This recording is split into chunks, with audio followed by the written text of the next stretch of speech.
दोस्तों, वेदांता लिमिटेड की बात करें तो यहाँ पे बहुत बड़ी अपडेट निकल के आ रही है। वेदांता लिमिटेड ने अपने क्वार्टर टू के प्रोडक्शन की डिटेल जानकारी शेयर कर दी है। कंपनी ने किस सेक्टर में कितना शानदार अचीव किया और कहाँ पे कमी रह गई है, उसको हम अच्छे से समझेंगे।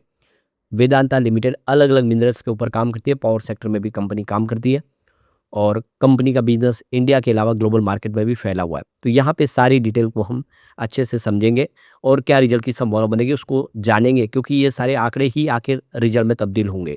दूसरी तरफ कंपनी एल्यूमिनियम सेक्टर में बहुत सारा निवेश करने जा रही है, करीब 13,000 करोड़ के ऊपर का निवेश करने जा रही है। पूरी अपडेट क्या है उसको समझेंगे और डीमर्जर को लेकर इन्होंने डेडलाइन जो थी उसको आगे अपडेट बढ़ा रही है। तो क्योंकि एनसीएलटी की तरफ से अप्रूवल नहीं मिला है, दूसरे रेगुलेटरी अप्रूवल बाकी है, ऐसे में डीमर्जर थोड़ा लेट होगा, लेकिन होगा ज़रूर। ऐसे में क्या उम्मीद बन रही है उसको समझेंगे इस वीडियो के माध्यम से।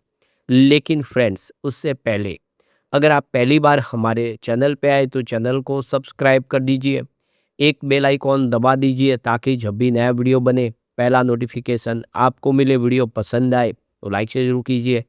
चलो फ्रेंड्स, वीडियो स्टार्ट करते हैं। मैं हूँ आपका दोस्त एस बी दवे और हमारे अपने चैनल ऑनलाइन कमाई में आपका बहुत बहुत स्वागत है। तो सबसे पहले वेदांता लिमिटेड के कारोबार की बात कर ले तो 470 पर क्लोजिंग थी, जहाँ पे 1.30% की तेजी देखने को मिली।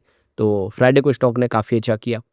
अब यहाँ पे देख लो कि वेदांता लिमिटेड ने सितंबर के अपने क्वार्टर टू के प्रोडक्शन की जो जानकारी है शेयर कर दी है। कंपनी ने एल्यूमिनियम में ज़बरदस्त प्रदर्शन किया है, एक रिकॉर्ड लेवल पे पहुंच गया है एल्यूमिनियम प्रोडक्शन। तो वेदांता लिमिटेड ने सैटरडे को यानी कल 4 अक्टूबर को सितंबर तिमाही के कारोबारी अपडेट जारी कर दिए। कंपनी ने बताया कि उसके लाजीगढ़ रिफाइनरी में एल्यूमिना उत्पादन सालाना दर पर 31% की ज़बरदस्त जंप के साथ 6.53 लाख टन पहुंच गया है। यह किसी एक तिमाही में दर्ज किया गया अब तक का सबसे अधिक उत्पादन है। कंपनी का प्रोडक्शन ज़बरदस्त रहा है। वही एल्यूमिनियम उत्पादन भी रिकॉर्ड स्तर पर पहुंचा है, जिसमें 1% की सालाना ग्रोथ के साथ ये 6.17 लाख टन रहा है इस बार। जिंक इंडिया ने भी सितंबर महीने में अपना अब तक का सबसे अधिक खनन धातु उत्पादन दर्ज किया है, जो ईयर ऑन बेसिस पे 1% की बढ़त के साथ 258 किलो टन रहा है। वही मौजूदा वित्त वर्ष की पहली 6 माही में ये आंकड़ा 523 किलो टन रहा है।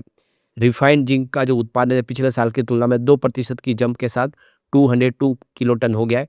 कि पायरो प्लांट की कम उपलब्धता के कारण रिफाइंड लेड का उत्पादन पिछले साल की तुलना में 29% घट गया है। लेकिन बिक्री योग्य चांदी के उत्पादन में पिछले साल की तुलना में 22% की गिरावट आई है। यह 144 टन रहा है। जिंक इंटरनेशनल ने 60,000 टन मेटल का उत्पादन दर्ज किया है, जो ईयर ऑन बेसिस पे 38% की जंप दिखा रहा है। इसमें गम्सबर्ग माइंस का सबसे अधिक योगदान रहा है, जिसके उत्पादन में 54% का उछाल देखने को मिला है।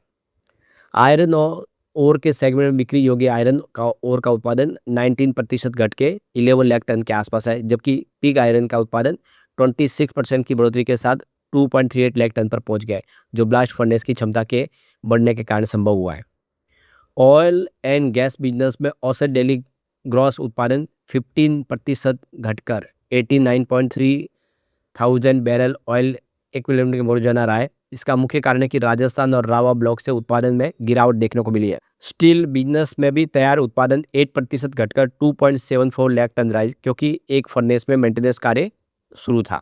हालांकि बिलेट उत्पादन 43% उछलकर 2.32 लाख टन रहा है और टीएमटी बार उत्पादन 18% बढ़कर 1 लाख टन पर पहुंच गया है। और फेकोर में अयस्क उत्पादन 24% सालाना दर बढ़कर 47 टन के आसपास रहा। तो देख सकते हो कि ओवरऑल प्रदर्शन इस बार बेहतर रहा है। अब यहाँ पे एक बड़ी अपडेट और निकल के आ रही है। वेदांता लिमिटेड एल्यूमिनियम में अपनी क्षमता को बढ़ाना चाहते हैं, यानी 31 लाख टन प्रति वर्ष क्षमता बढ़ाना चाहते हैं और इसके लिए 13,226 करोड़ रुपए का निवेश करने की योजना बना रही है कंपनी। कंपनी एल्यूमिनियम की ग्रोथ स्ट्रेटेजी के केंद्र में रखकर काम कर रही है। वेदांता घरेलू बाजार में 50% से अधिक की हिस्सेदारी के साथ नंबर 1 भारतीय एल्यूमिनियम उत्पादक कंपनी है इस समय, और डीमर्जर की डेडलाइन अभी फिलहाल 2026 तक पहुंच गई है। तो देख सकते हो कि वेदांता लिमिटेड 2027-28 तक अपनी जो एल्यूमिनियम की जो कैपेसिटी है उसको 31 लाख टन प्रति वर्ष एमटीपीए का बढ़ाने के लिए 13,226 करोड़ का भारी भरकम निवेश करने की योजना बना रही है। कंपनी की जो मौजूदा सालाना क्षमता है वो 24 लाख टन प्रति वर्ष है। इस्पात के बाद दुनिया में दूसरी सबसे बड़ी खपत वाली धातु एल्यूमिनियम ही है और इलेक्ट्रिक जो मोबिलिटी है, रिन्यूएबल एनर्जी और इंफ्रास्ट्रक्चर, एरोस्पेस में सबसे ज़्यादा इस्तेमाल एल्यूमीनियम का होता है और इसीलिए ये प्रोडक्ट समझो आप देख रहे हो कि एल्यूमीनियम बहुत कीमती मटेरियल है। तो वेदांता घरेलू बाजार में 50% से अधिक की हिस्सेदारी के साथ भारत की नंबर 1 एल्यूमीनियम उत्पादक कंपनी है। बाल्को जिसमें वेदांता की अधिकतर हिस्सेदारी है और वह भी 10 लाख टन उत्पादन क्षमता हासिल करने को तैयार है। तो कुल मिला के ये देख सको कि बड़ा एक निवेश की तैयारी हो चुकी है और आने वाले समय इसका फ़ायदा देखने को मिलेगा। अब जैसे कि इस बार आंकड़े भी उत्साहवर्धक है तो रिजल्ट भी बेहतर होगा ऐसी पूरी उम्मीद है। लेकिन जो सबसे बड़ी बात है कि डीमर्जर जो आगे बढ़ गया है, तो ये देखो कि डीमर्जर की जो डेडलाइन मार्च 2024 तक बढ़ा दी गई है। कंपनी का कहना है कि डीमर्जर पर नेशनल कंपनी लॉ ट्रिब्यूनल और सरकारी अधिकारियों की मंजूरी अभी भी पेंडिंग है। इससे पहले जो डेडलाइन 31 मार्च 2025 थी उसको बढ़ा के 30 सितंबर 2025 किया था। डीमर्जर के प्रपोजल को मंजूरी मिलने से कंपनी के विभिन्न बिजनेस वर्टिकल के अलग-अलग एंटिटी बनने का रास्ता साफ हो जाएगा। वेदांता ने इस सप्ताह एक फाइलिंग में कहा है कि प्लान की पूर्व शर्तें जो पूरी होने की प्रक्रिया में है। इन शर्तों में एनसीएलटी मुंबई बेंच की मंजूरी, कुछ सरकारी अधिकारियों से मंजूरी भी शामिल है। इसलिए कंपनी के बोर्ड और रिजर्निंग कंपनियों ने पूर्व शर्तों को पूरा करने की डेडलाइन 30 सितंबर 2025 से बढ़ाकर 31 मार्च 2024 करने का फैसला किया है।